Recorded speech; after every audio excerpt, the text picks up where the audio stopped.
بسم الله الرحمن الرحيم واعلموا أنما غنمتم من شيء فأن لله خمسه وللرسول ولذي القربى واليتامى والمساكين وابن السبيل إن كنتم آمنتم بالله وما أنزلنا على عبدنا يوم الفرقان يوم التقى الجمعان والله على كل شيء قدير إذ أنتم بالعدوة الدنيا وهم بالعدوة القصوى والركب أسفل منكم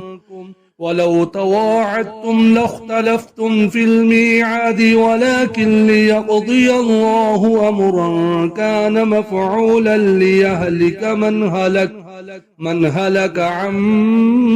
بينة ويحيى من حي عن بينة وإن الله لسميع عليم إذ يريكهم الله في منامك قليلا ولو أراكهم كثيرا لفشلتم ولتنازعتم في الأمر ولكن الله سلم إنه عليم بذات الصدور وإذ يريكموهم إذ التقيتم في أعينكم قليلا ويقللكم في أعينهم ليقضي الله أمرا كان مفعولا وإلى الله ترجع الأمور يا أيها الذين آمنوا إذا لقيتم فئة فاثبتوا واذكروا الله كثيرا لعلكم تفلحون وأطيعوا الله ورسوله ولا تنازعوا فتفشلوا وتذهب ريحكم واصبروا إن الله مع الصابرين ولا تكونوا كالذين خرجوا من ديارهم بطرا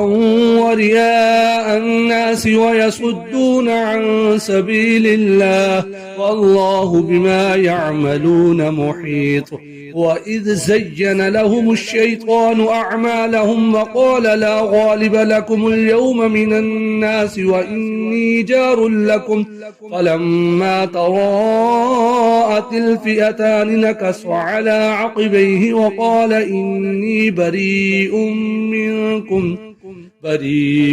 منكم إني أرى ما لا ترون إني أخاف الله والله شديد العقاب إذ يقول المنافقون والذين في قلوبهم مرض غر هؤلاء دينهم ومن يتوكل على الله فإن الله عزيز حكيم ولو ترى إذ يتوفى الذين كفروا الملائكة يضربون وجوههم وأدبارهم وذوقوا عذاب الحريق ذلك بما قدمت أيديكم وأن الله ليس بظلام للعبيد كدأب آل فرعون والذين من قبلهم كفروا بآيات الله فأخذهم الله بذنوبهم إن الله قوي شديد العقاب ذلك بأن الله لم يك مغيرا نعمة أنعمها على قوم حتى يغيروا ما بأنفسهم وأن الله سميع عليم كدأب آل فرعون والذين من قبلهم كذبوا بآيات ربهم فأهلكناهم بذنوبهم وأغرقنا آل فرعون وكل كانوا ظالمين إن شر الدواب عند الله الذين كفروا فهم لا يؤمنون الذين عاهدت منهم ثم ينقضون عهدهم في كل مرة وهم لا يتقون فإما تثقفنهم في الحرب فشرد بهم من خلفهم لعلهم يذكرون وإما تخافن من قوم خيانة فانبذ إليهم على سواء إن الله لا يحب الخائنين ولا يحسبن الذين كفروا سبقوا إنهم لا يعجزون وأعدوا لهم ما استطعتم من قوة ومن رباط الخيل ترهبون به عدو الله وعدوكم لآخرين من دونهم لا تعلمونهم الله يعلمهم وما تنفقوا من شيء في سبيل الله يوفى إليكم وأنتم لا تظلمون وإن جنحوا للسلم فاجنح لها وتوكل على الله إنه هو السميع العليم وإن يريدوا أن يخدعوك فإن حسبك الله هو الذي أيدك بنصره وبالمؤمنين وألف بين قلوبهم لو أنفقت ما في الأرض جميعا ما ألفت بين قلوبهم ولكن الله ألف بينهم إنه عزيز حكيم يا أيها النبي حسبك الله ومن اتبعك من المؤمنين يا أيها النبي حرض المؤمنين على القتال إن يكن منكم 20 صابرون يغلبوا 200 وإن يكن منكم 100 يغلبوا 1000 من الذين كفروا بأنهم قوم لا يفقهون الآن خفف الله عنكم وعلم أن فيكم ضعفا فإن يكن منكم 100 صابرة يغلبوا 200 وإن يكن منكم 1000 يغلبوا بإذن الله 1000 يغلبوا 2000 بإذن الله والله مع الصابرين ما كان لنبي أن يكون له أسرى حتى يثخن في الأرض تريدون عرض الدنيا والله يريد الآخرة والله عزيز حكيم لولا كتاب من الله سبق لمسكم فيما أخذتم عذاب عظيم فكلوا مما غنمتم حلالا طيبا واتقوا الله إن الله غفور رحيم يا أيها النبي قل لمن في أيديكم من الأسرى إن يعلم الله في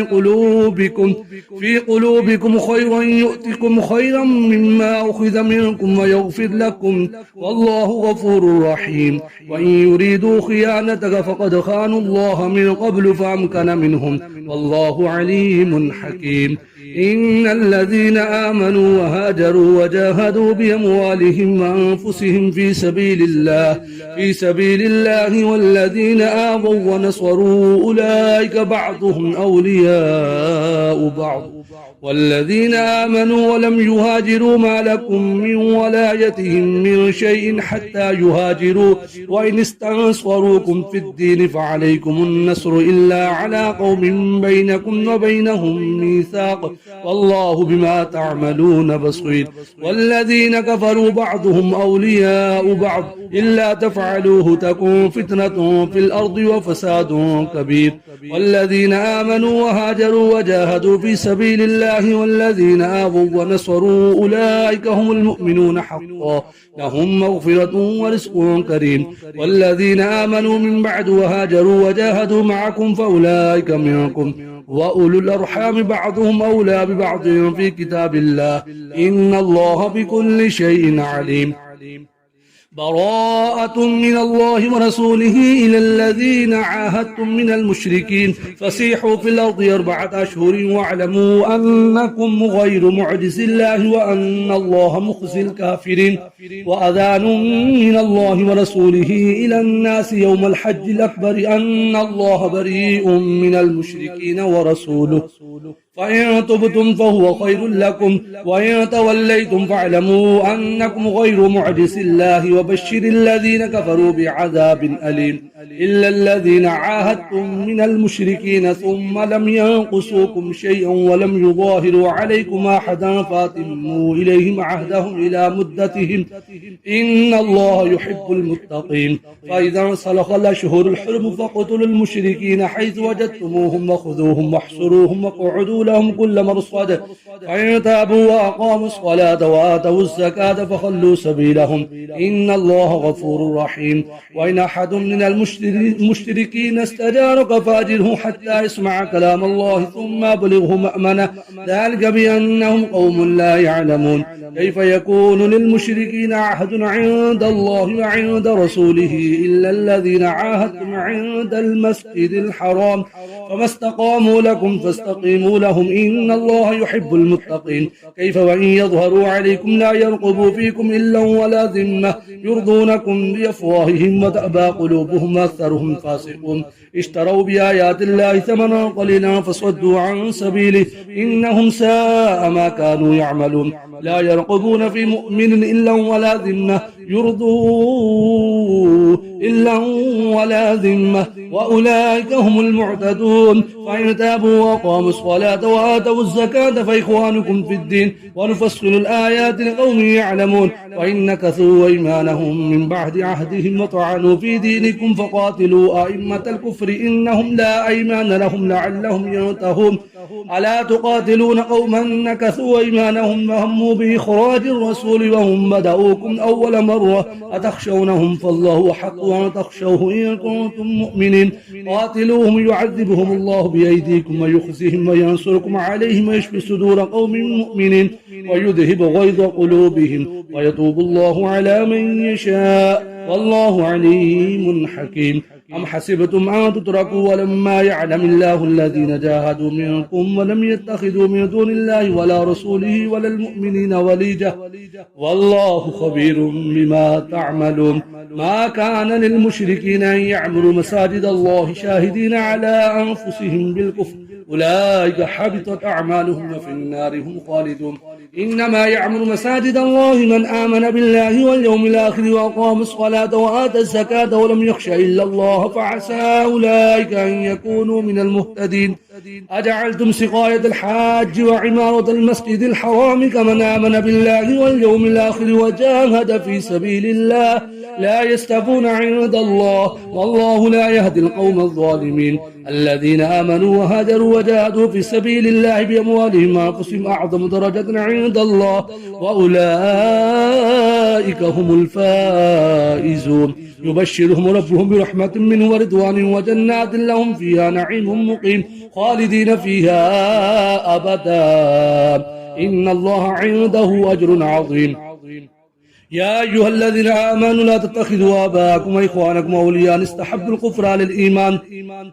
ومن يتولهم منكم فأولئك هم الظالمون قل إن كان آباءكم وأبناءكم وإخوانكم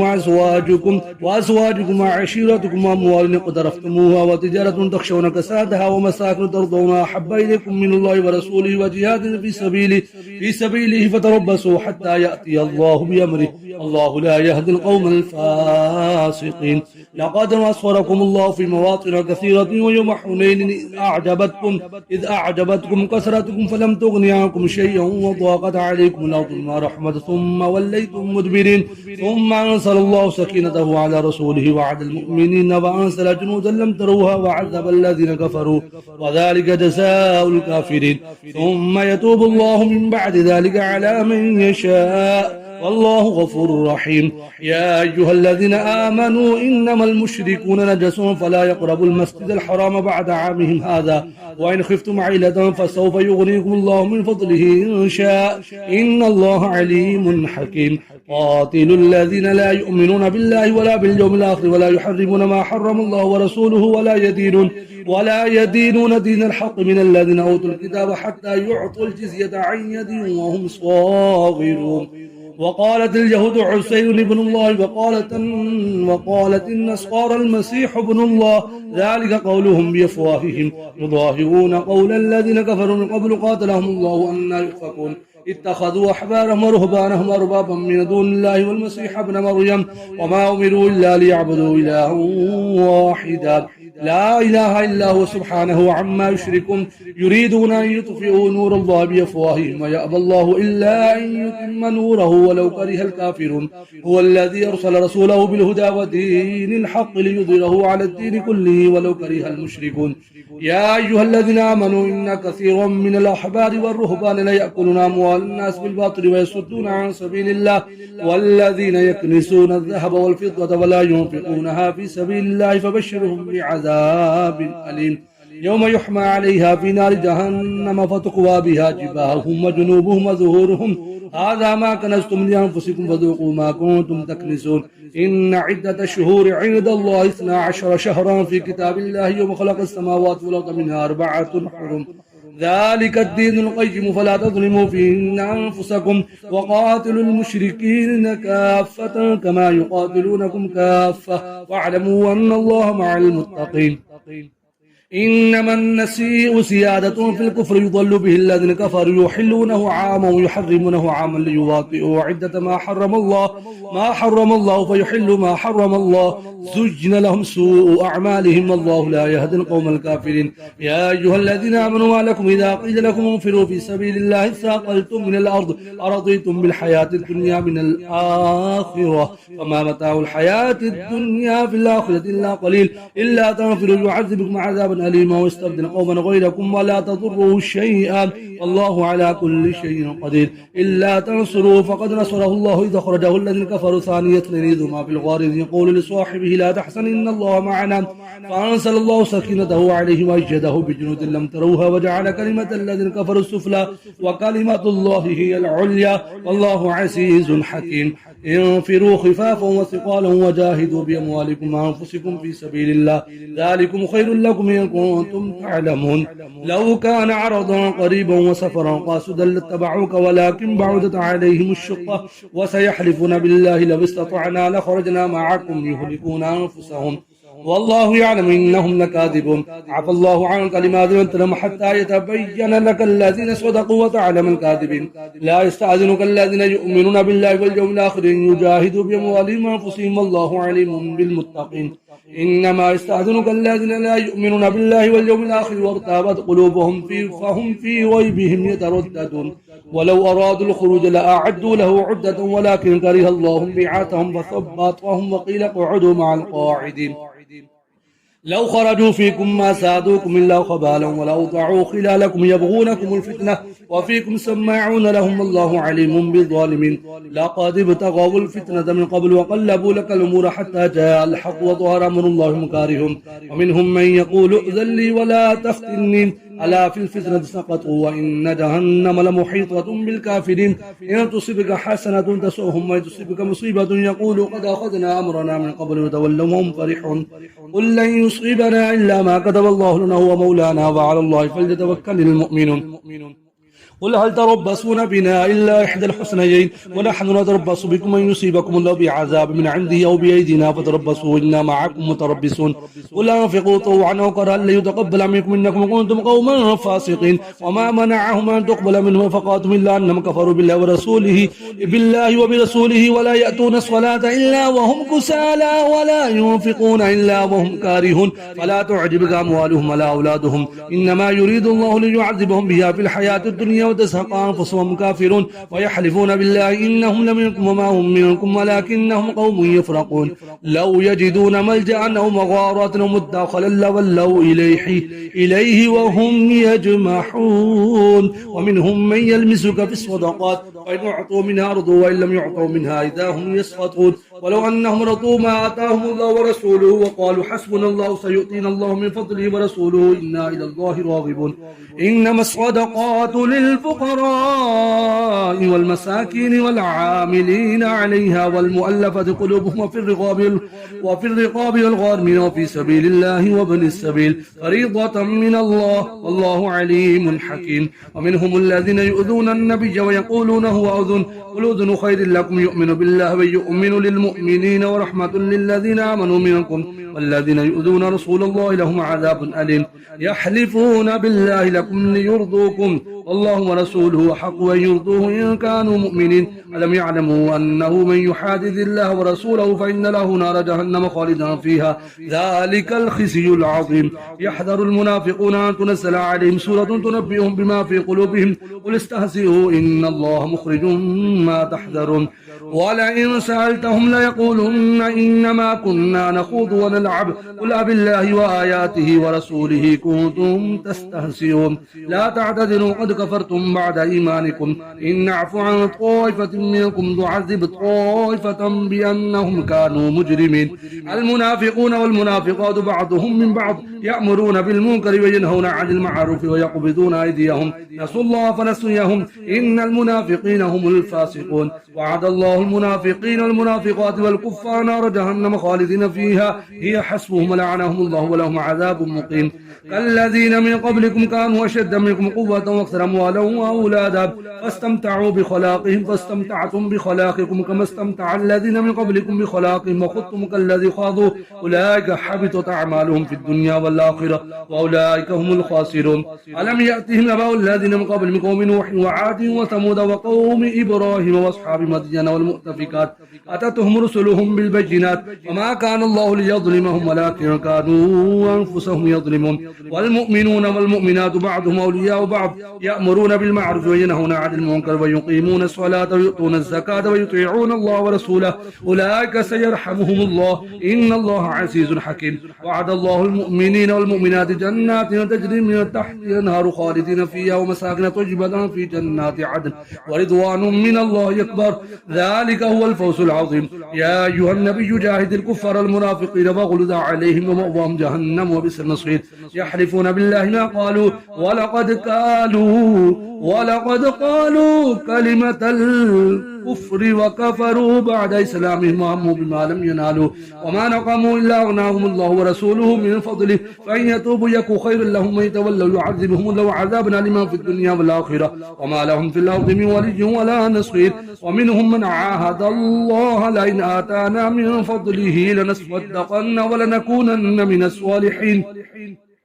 فلما آتاهم من فضله بخلوا به وتولوا وهم معرضون فعقبهم نفاقا في قلوبهم إلى يوم يلقونه بما خلقوا الله ما وعدوه وبما كانوا يكذبون ألم يعلموا أن الله يعلم سرهم ونجواهم أن الله علام الغيوب الذين يلمزون المتطوعين من المؤمنين في الصدقات والذين لا يجدون إلا جهدهم فيسخرون منهم سخر الله منهم ولهم عذاب أليم استغفر لهم أو لا تستغفر لهم إن تستغفر لهم 70 مرة فلن يغفر الله لهم ذلك بأنهم كفروا بالله ورسوله والله لا يهدي القوم الفاسقين فرح المخلفون بمقعدهم خلاف رسول الله وكرهوا أن يجاهدوا بأموالهم وأنفسهم في سبيل الله وقالوا لا تنفروا في الحر قل نار جهنم أشد حرا لو كانوا يفقهون فليضحكوا قليلا وليبكوا كثيرا جزاء بما كانوا يكسبون فإن رجعك الله إلى طائفة منهم فاستأذنوك للخروج فقل لن تخرجوا معي أبدا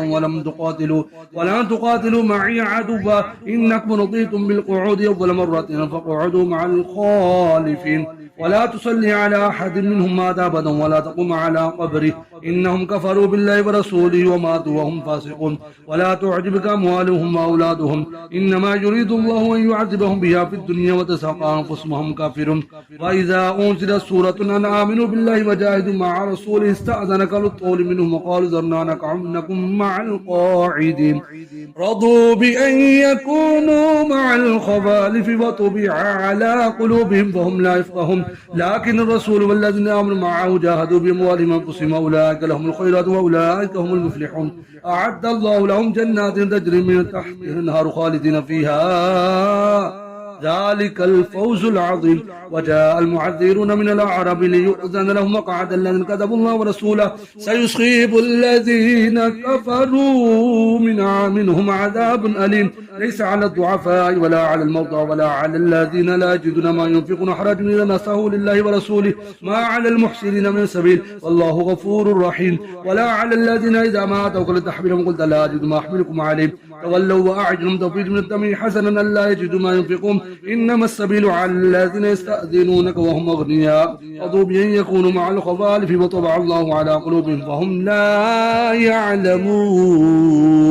صدق الله العظيم.